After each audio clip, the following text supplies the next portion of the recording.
Hello,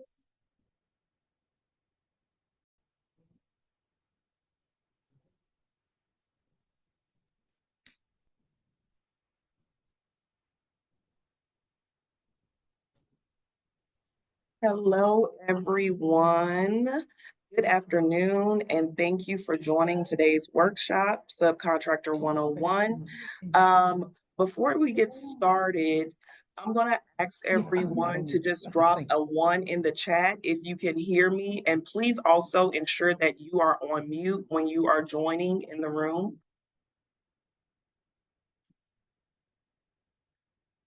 All righty.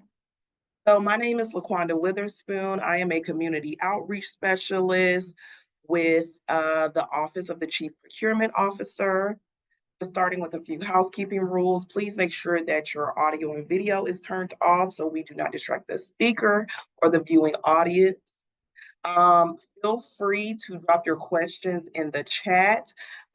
We can use it as an opportunity to ask live questions to Fershawnda while she is presenting, but there will also be my teammates in the chat answering any questions that we can help you with. So I'm going to go ahead and get started and introduce Fershawnda Green, the founder and president of Poppin Plates.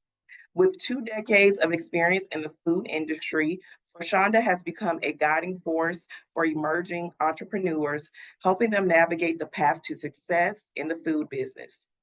Her career has spanned many roles, from serving as a chef's assistant with Norway's cruise line, where she worked alongside a team servicing the American islands, to preparing meals for notable figures, including the mayor of Chicago, various Southland area mayors, presidential candidates, and other government officials. Her passion for learning has driven her to master both the back of the house culinary skills and front of the house management expertise. This unique blend of experience has allowed her to lead and manage a diverse array of food service brands throughout the Chicagoland area. So please join me in welcoming Fershawnda Green. I am going to share your presentation now. Okay.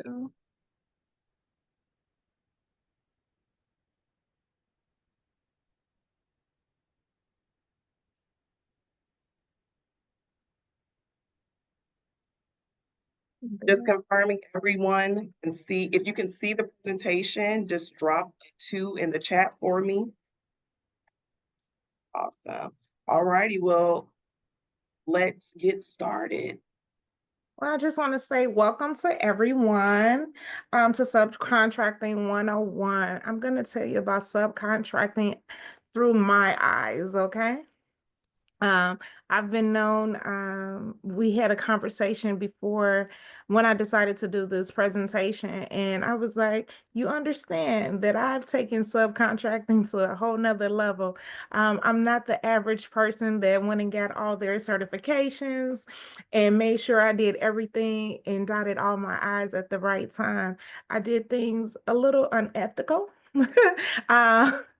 But it's more than one way to skin a cat. And I just want everybody to know that. So if you don't have every certification, don't worry about it. There's always a different way to get through the door, okay?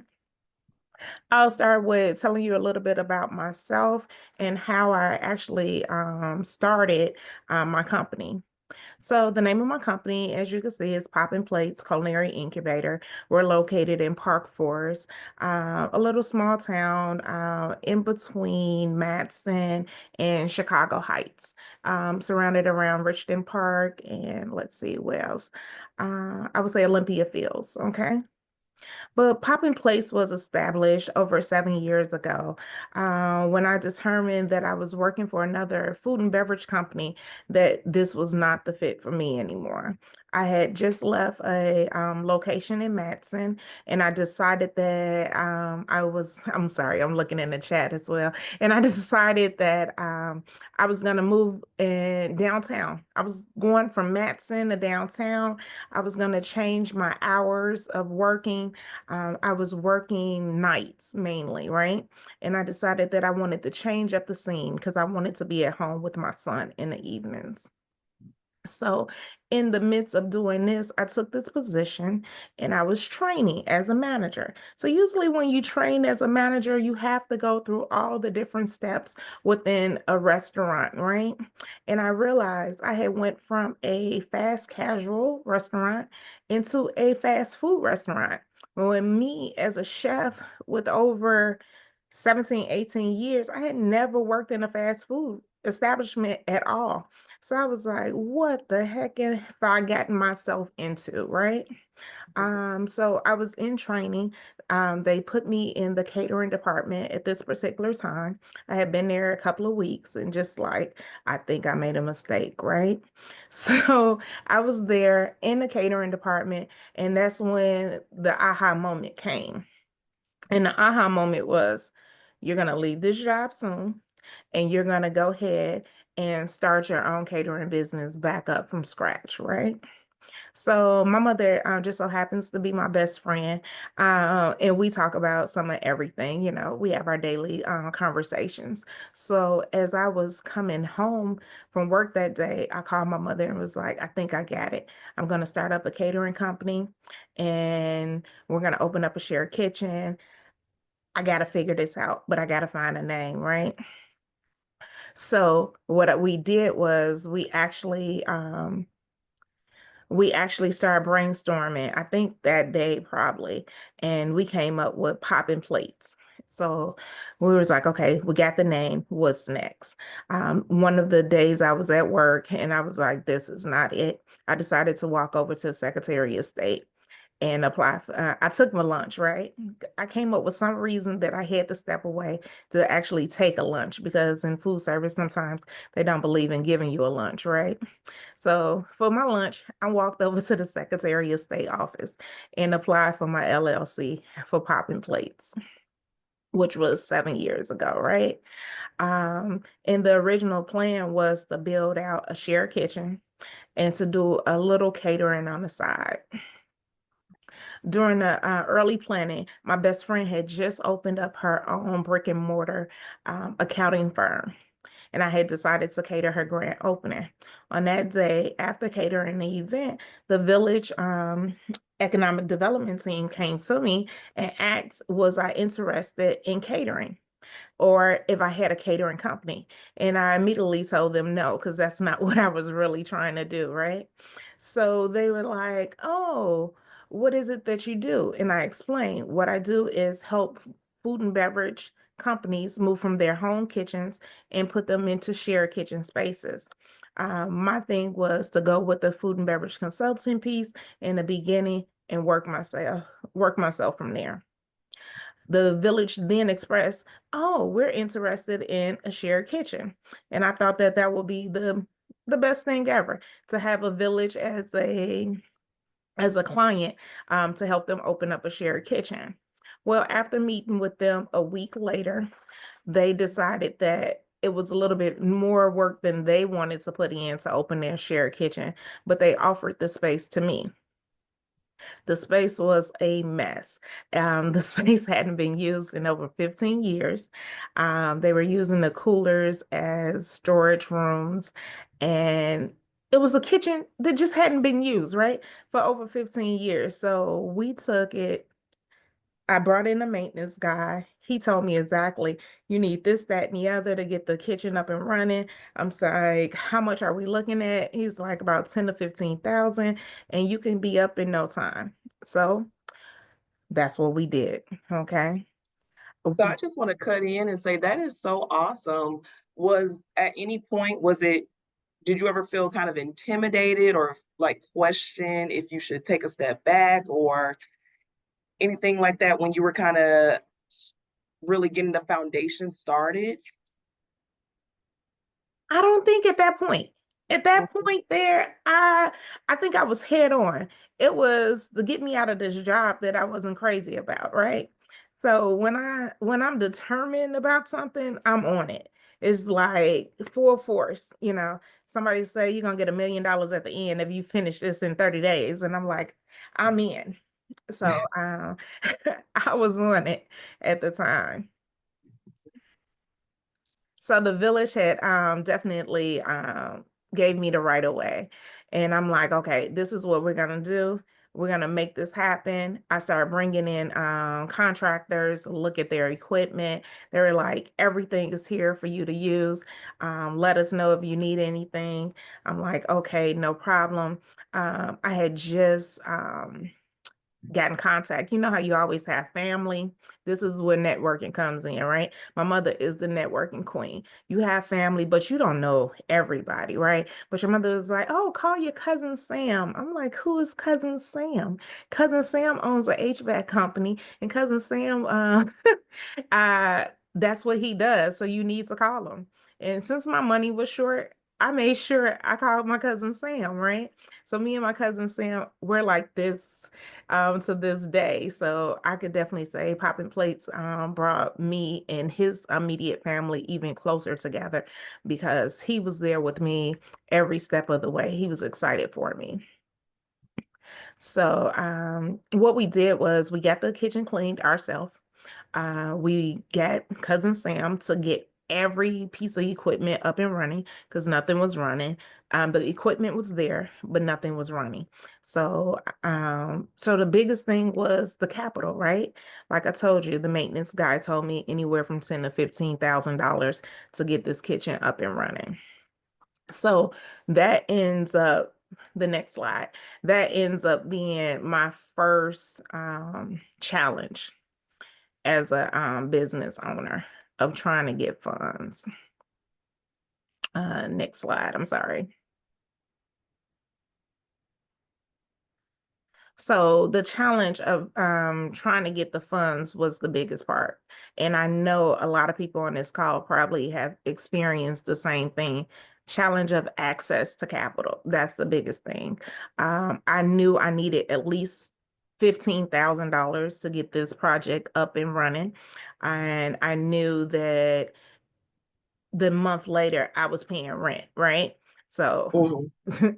I'm paying rent, I'm still working, and I'm trying to buy small pieces, small wares and things like that to get the kitchen going, trying to build a website. It's just everything you have when you're trying to start a business. Then I am a networker because of my mother.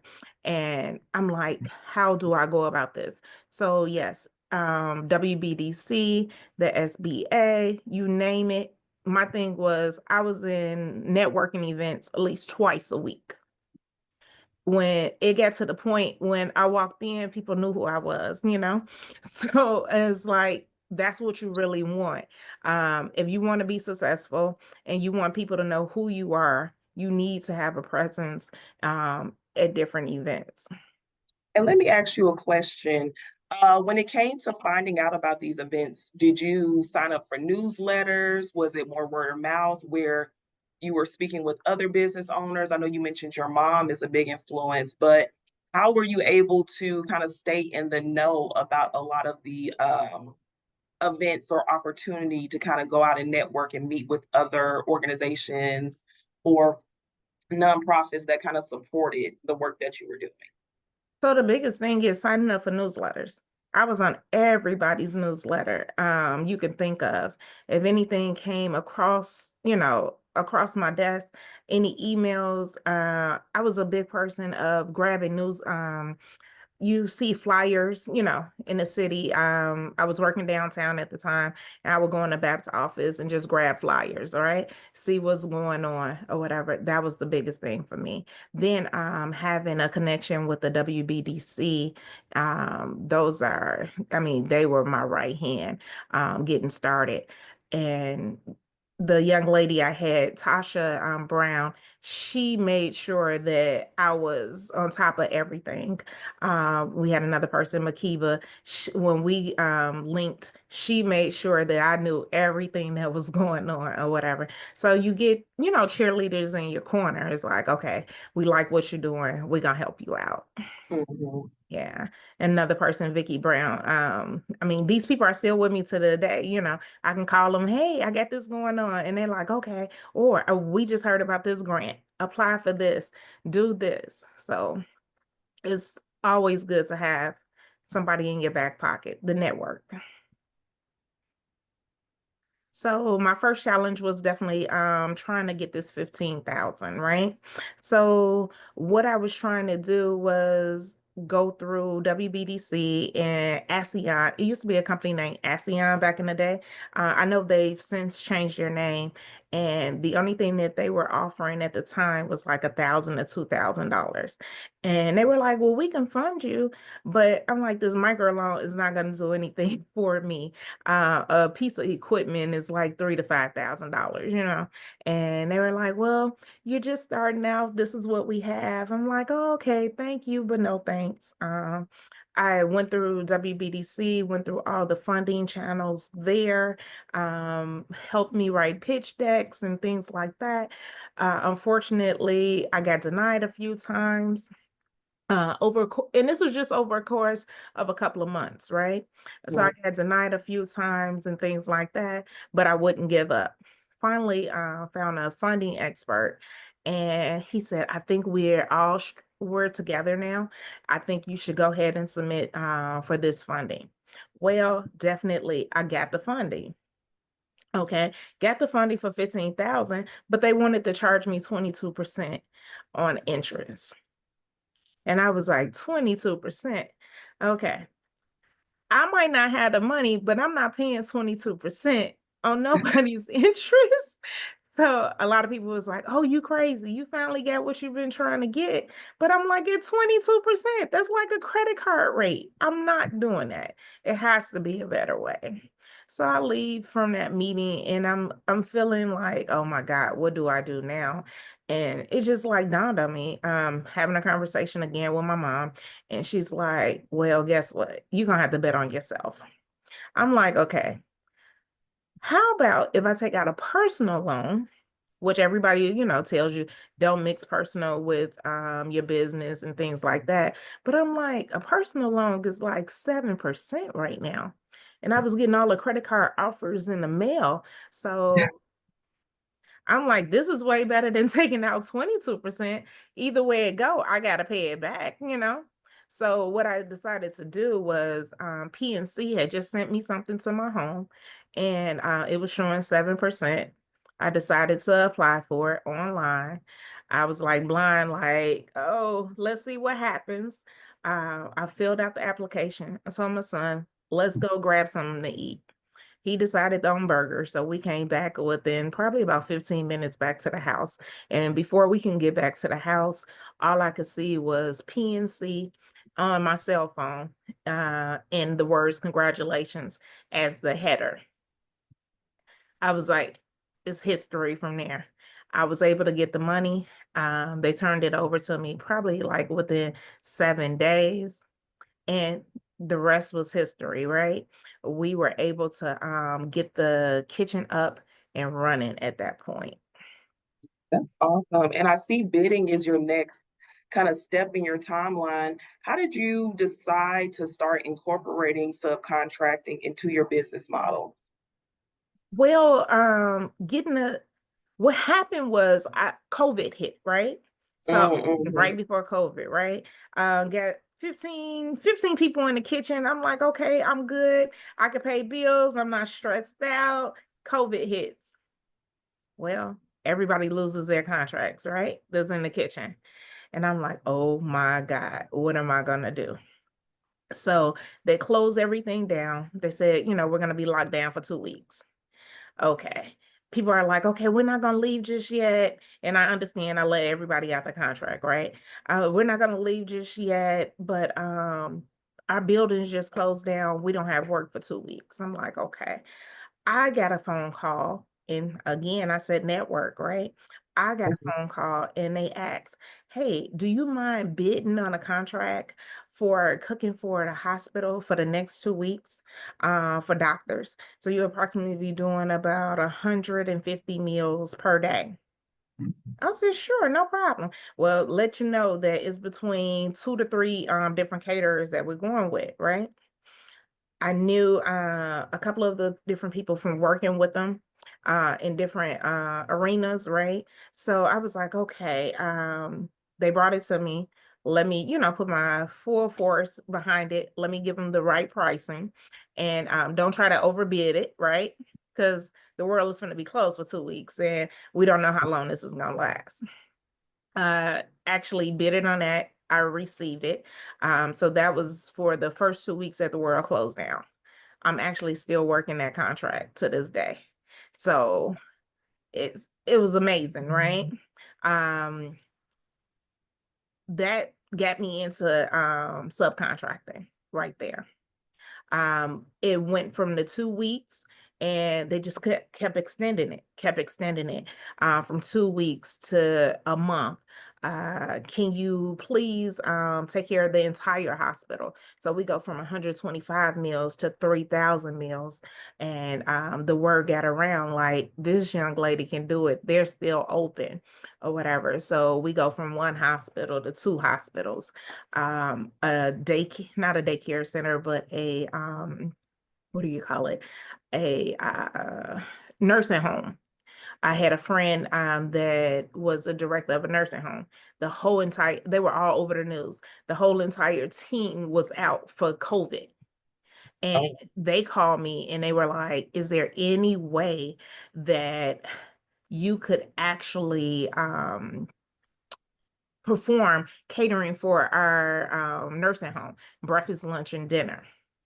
They were in Evanston. If anybody knows the difference, Evanston from Park Forest, woo, and the first meal had to be arrive at 5:30 a.m.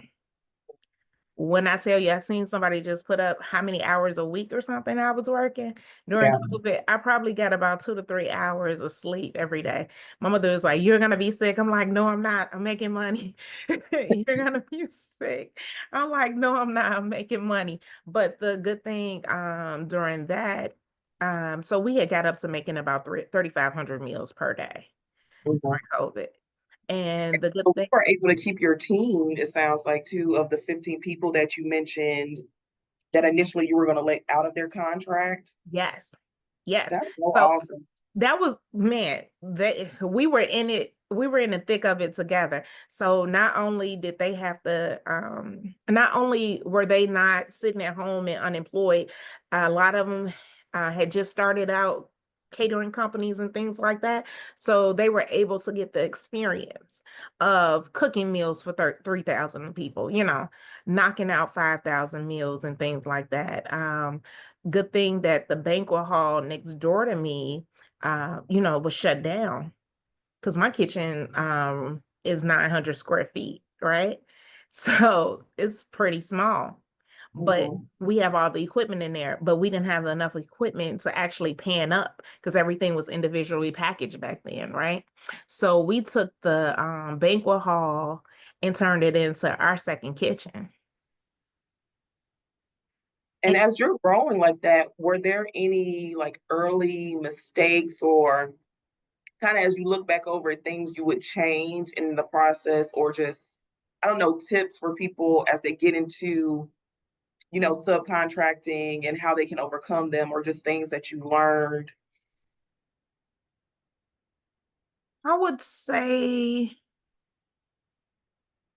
at this point, unfortunately, not too many that I can even really think of right now, only because of my experience as a chef. I have 25 years. As of right now, I have 25 years in the game. Mhm. And I work for Norwegian Cruise Line, which is one of the larger cruise ships or whatever. So my job was over the buffet for a good while, and we fed 2,500 people a day. So this was nothing new to me. Uh, Yeah. the only thing was new to me was the logistics, Mm, right? mhm. Of making sure that we can get this food from point A to point B. And somebody in the chat just said, 50 miles away. I can't even remember how many miles, but we were humping. We had we had the U-Hauls. I had a van at the time. We had the cars, and we left that kitchen at 4:30 every morning, and we left Park Forest. We went to Evanston, and my coolers, I do have walk-in coolers, I have walk-in freezers, but they're just not, it wasn't big enough for the volume that we were doing. So we were literally shopping every single day. I had somebody, their first thing, they were going to Restaurant Depot. Mm, And on my way back from Evanston, I would meet them So we would have a van and a truck to fill up so we can make it back to Park Forest, and we would cook again for another 5 or 6 hours, go home, take a nap, and start all over again. And the thing was, by me being a restaurant manager for so long, I had different employees that kept up with me and were happy to see me, move into my own direction and things like that. And we were Facebook friends, right? So while everybody's at home on Facebook, I'm sitting there making posts like, all right, who want to make some money? I'm still open or whatever. I'm sliding into everybody DMs, like people that I know that will work. Hey, you want to work? I'm paying cash. Hey, you want to work? I'm paying cash. And they were showing up. So I went from a staff of 2 to staff Mhm. of 30 in a matter of days. And we were able to, run that for almost a good year constantly.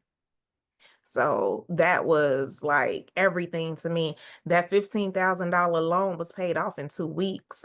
So you couldn't Wow. tell me nothing after that. I was like, I'm debt free. I'm debt free or whatever. COVID was bad for a lot of people, but it actually helped a lot in the food service industry. If you had your stuff together in the food service. Yeah, that is like 2 weeks. I feel like that's sounds insane, but that is amazing. So Yes. now as you go through and kinda navigate procuring opportunities or rephrase, since you really have built your network and kinda shown, government organizations, private sector that you can do the work, do you find yourself still having to go through the standard bidding process? Are people more so just giving you the offers? Like, how are you continuing to grow your business? So fortunately for me, I don't have to go through as much of the bidding process, right? I will come to the table to do a bid, and especially with food, right? So you come to a table and you do a tasting. A lot of times you might send over your pricing, then they invite you in for a tasting. You might be there with 2 or 3 other people. You just have to stick to your guns with your numbers, right? People will try to undercut you 24/7, but you just have to stick to your guns, because when you underbid yourself, you're just screwing yourself, Mhm, unfortunately. Um, it doesn't it doesn't work out in your favor at the end, because what's going to happen is you're not going to have enough staff, or you're going to try to do everything yourself. I am so hands off with trying to do everything myself now. I don't even go in the kitchen without somebody to wash my dishes. Like, I'm just not doing it anymore. And back in the day, I would, no, I get this catering. It's only 150 people. I can go in and I can, knock it out myself. I'll wash my dishes, this, that, and the other. I'm getting old now. My feet don't work like that. My feet don't work like that anymore. My back doesn't work like that. And I don't want to wash dishes anymore. I, mhm, I say I have a love-hate relationship for cooking. I want to cook when I want to cook, you know. right. My sweet spot, and I tell everybody, my sweet spot is 500 and above. You know, if it's not 500, I really don't want to, but you have to start somewhere, right? And I'm just at that point where the sweet spot is 500, and anything else I can literally bring in my team and pass it on to other people. So in the kitchen, I have at least, we just closed out the year with 23 different food service companies. We're building back up. Yeah, we're building back up. I think we have about 12 or 13 in the kitchen now, but this is the time of year. I'll be full again by March, with new people trying to start food and beverage companies and stuff like that. And if I know that you can do the job, or if you worked a couple of jobs with me, I don't mind passing on, jobs to other people. So that's that. But the bidding process, I'm past a lot of things because they know if they give it to me, it's gonna get done. Yeah, and I feel like throughout the conversation, even with what you just said, you are really expressing the importance of like networking, leveraging, people you can team up with or partner with, just the importance of that relationship building. Um, because you never know what opportunity could come to you, right? If you don't get out there and kind of talk to people and work on really building those long-term relationships. What are some things that you look for when you're actively like building those relationships, whether it's like a business or how you mentioned another food company that you may offer an opportunity to? Like, what are, I guess, some green flags that you look for when you're looking for those type of partnerships? Okay. I just seen that my coffee caterer is on. And yes, I have a coffee caterer. So I worked for this breakfast catering company for a while, and I made coffee. This was a short stint, but I made coffee so much to the point that when I said when I leave here, I'm never brewing another thing of coffee. Okay. So I met Christy at a pop-up. Back in the day, I used to do pop-ups, and she was hosting her coffee. Her coffee, I'm telling you, her coffee got me in so many doors. She thought I was just calling her, to do coffee, but no, you opening the door, sister girl, because everybody wants this coffee. And they think if they don't call me, they can't get the coffee. It's, you know, yes, a coffee caterer. So if they don't call me, they can't get this coffee, right? Or if they call me, they know everybody's gonna enjoy the coffee. The coffee is gonna be the highlight of the show. Yeah, they're gonna have breakfast sandwiches and things like that, but the coffee, I mean, it works, right? Making sure that the vendor is on time, making sure that the vendor has a work the work ethic same as you, making Mhm. sure that I mean, she shows me up sometime. I get there and I'm like, hey, you got a little bit extra this or whatever, but we know each other, right? Because we've been doing this together for a couple of years now or whatever. She knows where I might, oh, Shonda might not think about this. I got this for her. And that's what you need. You need somebody that's always on top of their stuff and have your best interests at hand, right? And know that yes, you're out here making money, but we can do better together, right? And someone asked, do you have any recommendations from RFPs that you did not, or rephrase, sorry, would you have any recommendations on how to learn from the RFPs that you did not win? Any bids that you did not, you weren't able to acquire? I would say costing. Just costing. Sometimes just recently, someone I did a event in Lake Geneva last weekend. And after they ate breakfast, the young lady came up to me and was like, hey, I'm working on a contract and I'm interested in finding out if you travel. I'm like, yeah, I'm in Lake Geneva right now, feeding you guys at this Airbnb. Definitely I travel. I said, if the money's right, I'll travel. She said it's in Minnesota. I said, okay. She said it's 500 people per day. And I'm trying to, listen to her. And she said it's for 2 days.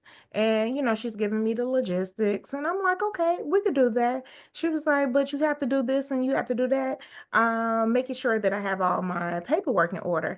I said, I have my SAMs, I have this, I have that. I'm certified. I said, I just did 6,200 a couple of weeks ago. So this is just like my relaxed time or whatever. This is my slow time. So that's why I'm here. She was like, oh, okay. But the thing was, I had to do my research, and people have to do their research. You have to know what arena you're going in so you give them the right price. Mhm. At first, I would just say, no, I'm worth $20 per lunch box, right? But if you're doing 500 lunch box and you're doing them for the state, they're not paying you $20 per lunch box. Okay. So you have to figure out exactly and do your research and find out what other people are getting paid. So you at least have an idea of what the job is going for. That would be the biggest one, right? You have to have an idea, making sure that you're not overbidding. And you can actually get more contracts if you're bidding at the right rate. because if you bid it at the right rate, if you didn't get this one, they'll be like, hey, what about this one? This might work for you. You know, pass this one on to you or something like that, and you don't even have to go through the whole process.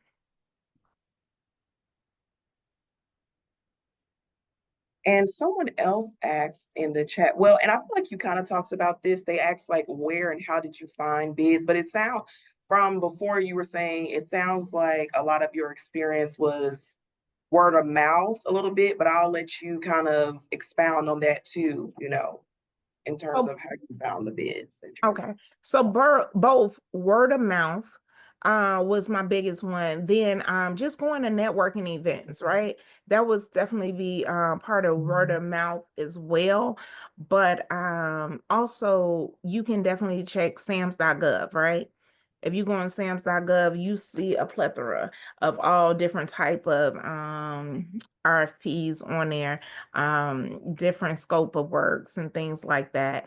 Uh, that would be the top way to look at things. I'm trying to think of anywhere else. Again, I hate to say it, but it goes all the way back to networking, because you best to believe if you got 10 to 15 people in there, you got at least about 5 or 6 people that need catering for something. Just, talking about catering. People need catering all the time. Did they require you to have certifications? Yes, you have to have your certification, especially if you're in the food service sector. Making sure that you have your licensing, your manager's license, your insurance, and make sure you have a little extra insurance. That goes a long way. I've gotten picked for So uh Regina was asking about like woman-owned business or oh, okay. minority-owned business certifications. You have those certifications? I think we kind of talked about this before, but I'll let you. Actually, I don't. Mhm. Actually, I don't. So that's very interesting. I was talking to someone that mentioned that she's seen me doing this the other day, and she was one of my early clients that I helped get her business started. And we were laughing about it. She was like, "You just been backdoored everything." So when I was out there doing food and beverage consulting, moving.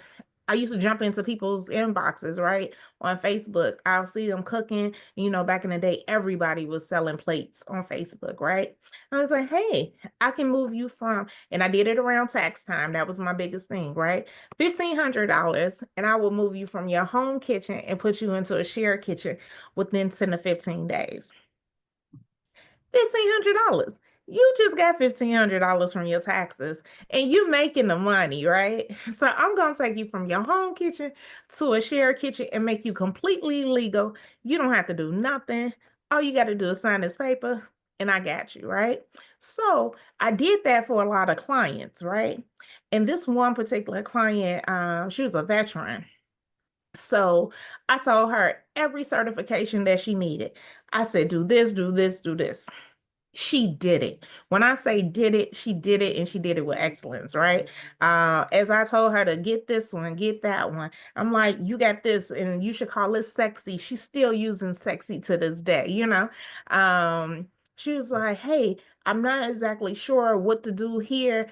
Are you available? Sure, I'm available. So what happened is she started getting contracts and she got all her certifications and her veteran owned certifications and everything like that, but she was so new to the game, she didn't have the capacity, or did she have the know-how at that time to do the jobs, right? So they would call me. And that's why I say I backdoored a lot of things or whatever. So my clients would get the jobs as the contractor, but they will call me in to do the work. Well, and something that you said, you mentioned like the legal aspects of things, and I kind of wanted you to go into detail with that too. But when they would call you to do the work, were the clients, I guess, they were winning the contracts, but like hiring you as their subcontractor Exactly. to do the Uh-huh. work? Oh, wow, that's awesome. Yes. So at the time, I probably had about 7 or 8 when I first started or whatever. And when I say these people, they all were jumping in 100%. Everybody was going to get their licensing and their certifications. Everybody's certifications was running in, but I was still busy. I was still working a job, still being a mother, still doing food and beverage consulting. I didn't have time to get my certifications, or at least I didn't take the time to get mine because I was fine, right? But I was letting everybody else know this is how you do this. This is a class you can go jump in, do this, do that. So everybody was getting it. I didn't necessarily need to go get it. I was fine with the piece of the puzzle, the piece of the pie that I was bringing home. But like this year, I was like, okay, it's time for you to get all your own certifications because I'm stepping back from the cooking piece and I want to be able to be the contractor that I can pass out, contracts to my people that's in my shared kitchen.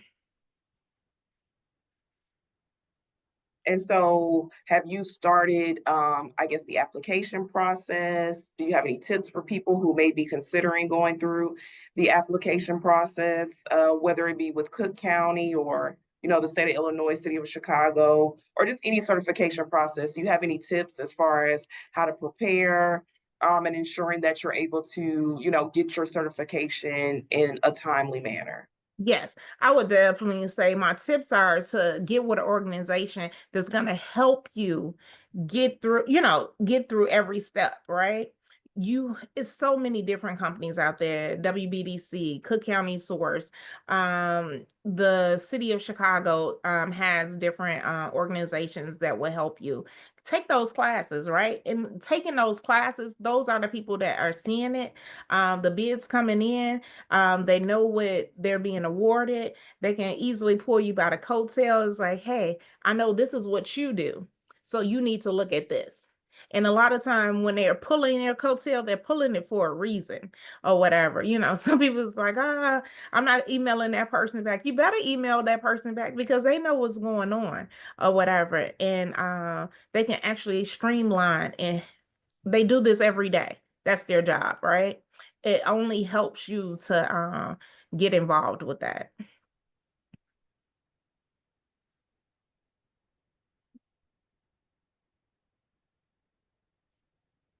You can go to the last slide. I just want to make sure I got everything. Oh, yes. So yeah. Oh, I'm sorry. One before the last. I'm so sorry. So so let me make sure that we went over all this. Understanding the terms, so contracts. Understanding the terms and conditions of your contracts is very important. Making sure that you're you're tapping in on everything that your contractor is asking you to do, knowing your responsibilities and your timelines, because that's the easy way to get dropped if you're not following the timelines uh, to the contractor's needs, right? Negotiating terms for your protection. A lot of these contracts are net 30s, and making sure that you're financially stable to be able to work them. That's a big one. Communication, making sure that everything is aligned, and making sure that you all understand. A lot of people try to communicate just via email. I'm a big person, like, let's jump on the Zoom. Let's make sure that both of us understand everything. I think we can make sure. I can definitely send out, no worries. I will send out all the slides for you guys. So no worries. Yeah, make sure everything is documented, communicated verbally and in writing. Follow up. You say something to someone in that Zoom call, make sure you put it in writing in an email. Management wise,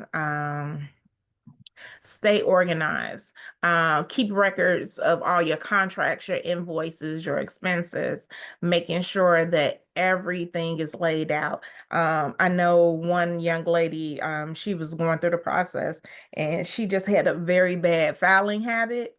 And she wasn't keeping up with her expenses and her invoices. She ended up losing about $7,000 on a job because she didn't have the invoices. And her contractor was very specific as you needed these invoices so you could get paid. Manager of finances. I would tell anybody, my number one person is my accountant. I was going over it with somebody last night and was like, did you do all your 1099s? Did you do your W-9s? How do you do this? I said, I'm sorry. I can't even tell you because I don't do it. My accountant takes care of all of that. I said, but I can tell you, I know the deadline is tomorrow. I don't know how you're gonna get there, but the deadline is tomorrow. So understanding the scope of work. It's so I can tell you this. I had my project manager put this together, and that's in project manager in this scope creep, but it's the scope of work, basically. Performance, deliver high quality work, right? Like I just mentioned, the my coffee caterer, she delivers top-notch quality work 100% of the time. I could probably say about 60% of the time she's showing up at a job before I get there. She's telling me, okay, here go the logistics. This is what we're doing. This is how how it needs to be done. And that's what you need on your team, right? You need somebody that's going to be there for you. Okay. Exceed expectations and develop trust. Always. If they ask, you're giving them napkins and their event, just in catering, right? Their event is red and white. Why not spend a couple of extra pennies and get some red napkins too? Just take it to the next level. Everybody wants their stuff to look good. Keep your team trained and knowledgeable. I'm always in training. And that's another way too, travel is a nice write-off, right? So I go to every conference I can find. Okay. We just booked one for March. Um, keep yourself in the know. Analyze each project after completion. That's a big one, because you never know if somebody else seen something that could have been done better, right? Or, somewhere you messed up. If you analyze it after the fact, you can definitely go back and say, okay, so next time we got to do this a different way. And it just makes your company a little bit better. Oh, let's see.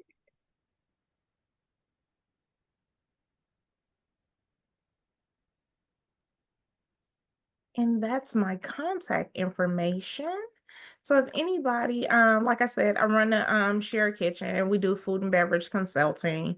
So if anybody's in need, not saying that you have to come all the way to Park Forest, but anybody in need and looking to find the right place for themselves in the food service sector, I could definitely help you out. And then we have another question in the chat about how you accumulated your breadth of knowledge. Ooh-wee.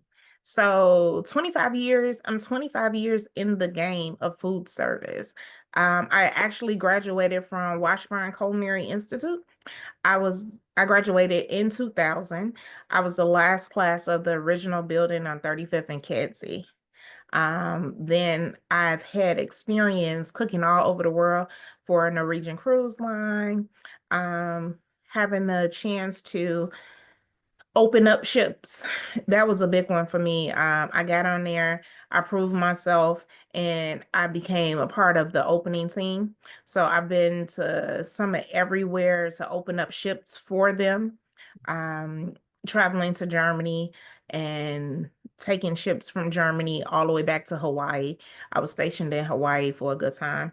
When you're cooking for 2,500, 5,000 people every single day, um, you get there really quick, uh, somebody else I know added the culinary school. Yes, I went to Washburn, and after I went to culinary school, I wasn't making exactly the money that I wanted to, so I went back and got my associates. I started working on my bachelor's, but unfortunately, the money started looking too good, so I left that alone. I was like, I'm okay, but I do take classes all the time. Well, we thank you so much for your time. Thank you for coming to speak with us today. Oh, let me see. Have you ever contracted a prime asking to be considered a sub on a project? If so, any lessons learned that you can share? Just have your stuff in order. Definitely. I have contacted a prime before because I was interested a hospital contract for a mental institution. I reached out to him. I had a connection, right? And I seen the RFP. I had a connection. I reached out through this connection and told him that I was interested in it. And it opened the door. I got the contract. It was just letting them know what I've done before and how many I had served. Letting someone know that you can knock out 6,200 meals in a day or whatever. That goes a long way when they're looking for 500 or 600 meals. Because somebody will look at you at 500 or 600 meals like, is that too much for you? No, we could do that in our sleep, you know. But you showing a video that you've knocked out 6,200, they're like, oh, okay, we could trust you. Mhm. That's awesome. Well, thank you again. Yes, the presentation will be shared. I will be sending out all of this information. I'm also going to drop a link in the chat asking you all to complete a survey. And then I'm also going to share with everyone, let me,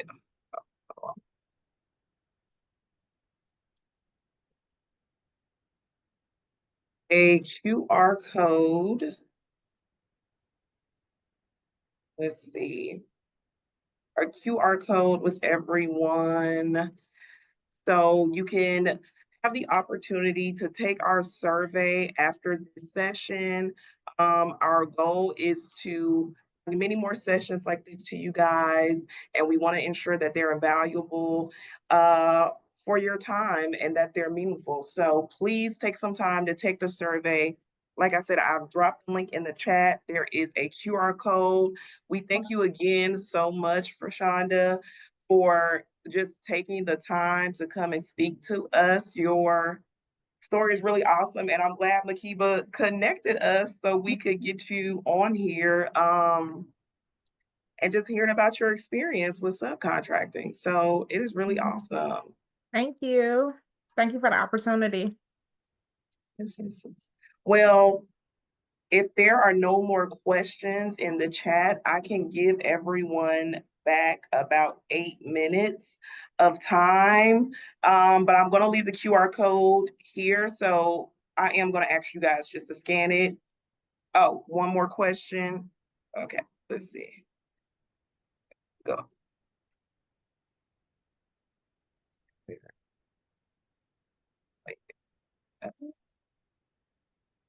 Oh, So I would definitely say I have two. So Cajun and Mexican. So you can find me in New Orleans at least 3 to 5 times a year. There's Karen 3 to 5 times a year, and I do a lot of Cajun cooking and Mexican cooking. But that's one of my first clients, Karen, just sandwiches. She's located off of 75th, and that's my veteran owned caterer, and she makes amazing sandwiches. 79th and Woodline. She corrected me. I was in the vicinity. I was in the vicinity. oh, and just so everyone's aware, we do have a YouTube channel, so we will be posting the recording on YouTube. I will also send the link when I send out the slides, so you will get all of this information to your email in the coming days. So yes. Okay, sounds good. Well, thank you again. If there are no questions this time, I am going to let everyone go. Going to end the recording, but please just take the time to take the survey. We will really appreciate it. And yeah, thank you again. Thank you for everyone for joining, and I hope you have a good rest of your Thursday. Bye bye.